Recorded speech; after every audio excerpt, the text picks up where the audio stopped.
नमस्कार दोस्तों, आज का जो हमारा विषय है वो है साधक पर कौन से 5 माया जाल होते हैं जिन्हें साधक को ध्यान में ये जाल तोड़ने पड़ता है। तो जब भी साधक ध्यान साधना करता है तो उसके बहुत से अनुभव होते हैं उसको, फिर कुछ अनुभवों के बाद अनुभव बंद होने शुरू हो जाते हैं और फिर वो बीच में ध्यान छोड़ देता है, फिर कभी करने लगता है। ऐसी कई स्थितियां आती हैं। वो फिर 5 माया जाल के कारण ही ऐसा होता है। वो कौन से माया जाल है वो जानते हैं। तो आप सभी का हम स्वागत करते हैं आपके अपने चैनल आत्मा से परमात्मा का सफर। तो जो माया जाल है वो सबसे पहले जब भी साधक ध्यान करता है तो बीच में कैसे क्यों छोड़ देता है, फिर स्टार्ट करता है ध्यान करना, फिर छोड़ देता है, कभी समय को कम कर देता है, कभी ज्यादा कर देता है, कभी बिल्कुल नीरस होकर छोड़ देता है, भाई जो भी हो, जो होने दो सब कुछ छोड़ देता है।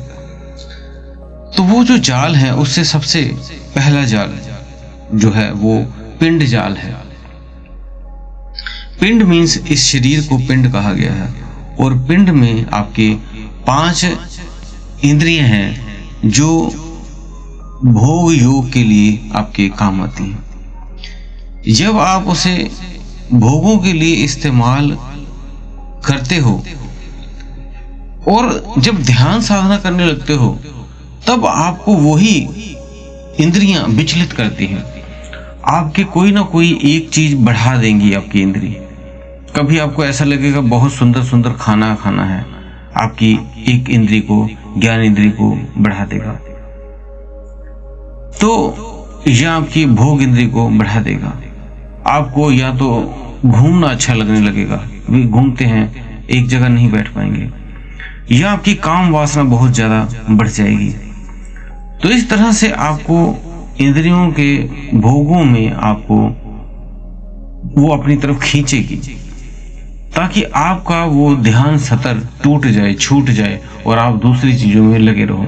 तो ये पहला जाल है। इसको उस साधक को ध्यान कर करके इनको कंट्रोल करके नियंत्रण कर लेता है जब वो सभी को, इंद्रियों को, तब वो इससे ऊपर उठ पाता है। ये पहला जाल साधक को खुद ही तोड़ना पड़ता है। उसके बाद है दूसरा जाल।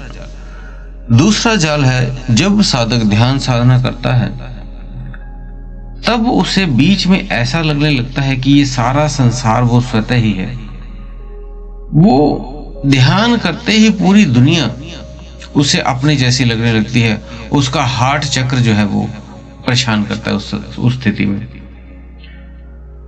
उसे ऐसे ही लगने लगता है कि सारी दुनिया उसी की है, सारा विस्तार उसी का है। ऐसी स्थिति में उसका हार्ट चक्र डिस्टर्ब हो जाता है। वो दुनियावी हो जाता है, दुनिया में ही खोया रहता है, ये है वो है, ऐसी चीजें वैसी चीजें, जबकि ध्यान में इससे भी परे जाना होता है। तो इस तरह से उसका हार्ट चक्र इस संसार में उसको बांधने की कोशिश करता है।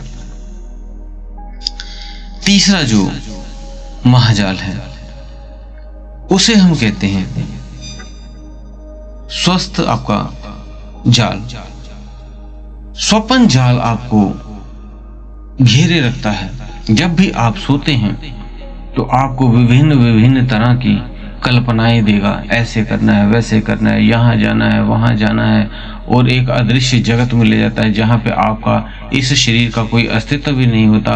किसी और ही दुनिया में आपको ले जाता है। कभी पूर्व जन्म के कर्मों में आपको ले जाता है। पूर्व जन्म के जो आपके रिश्ते थे उन व्यक्तियों के साथ मिलाता है, उन पुरानी बातों के साथ आपको जोड़ता है।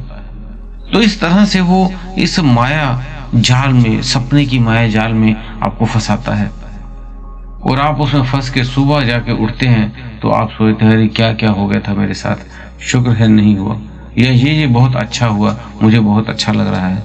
ऐसे आप देखे होंगे कई स्वप्न में ऐसे होते हैं। तो वो स्वप्न की इंद्रियां वो अपने माया जाल से उसको घेर लेती हैं।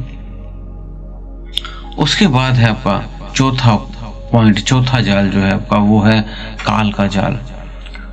आपके ऊपर जो 9 द्वार है, आपके 9 छिद्र हैं, जैसे इन 9 द्वारों को बंद करने पे ही आपका 10वां द्वार खुलता है।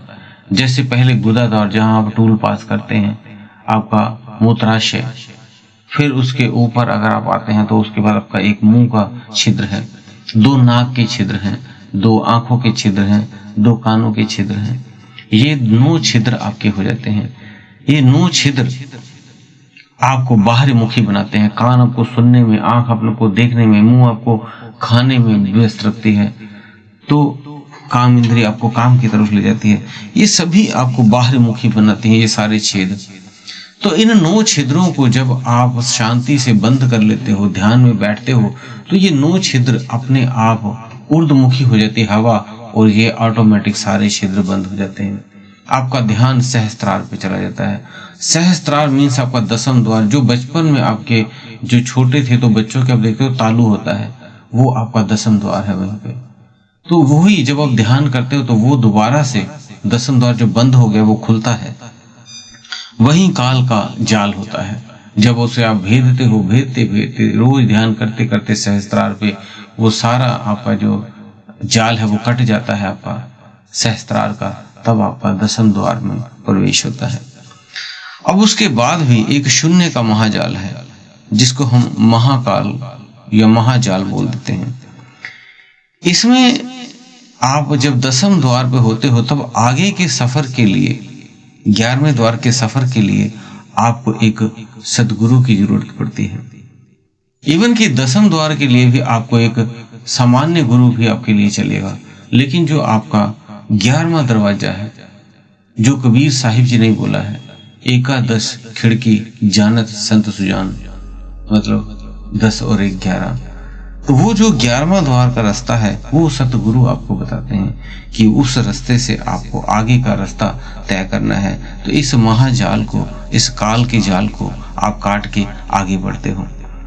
तो दोस्तों, उम्मीद है दी हुई जानकारी से संतुष्ट होंगे। आपके 5 जाल कौन कौन से आपको बताए हैं, कैसे भेदना है वो भी आपको बताया है। इसलिए रुके नहीं, थके नहीं, लगे रहें, एक दिन मंजिल आपको जरूर मिल जाएगी। तो इसी के साथ अगर आप हमारे चैनल पर नए हैं तो चैनल को सब्सक्राइब करके बेल बटन को दबा लें, और आप सभी से हम विदा लेते हैं। धन्यवाद।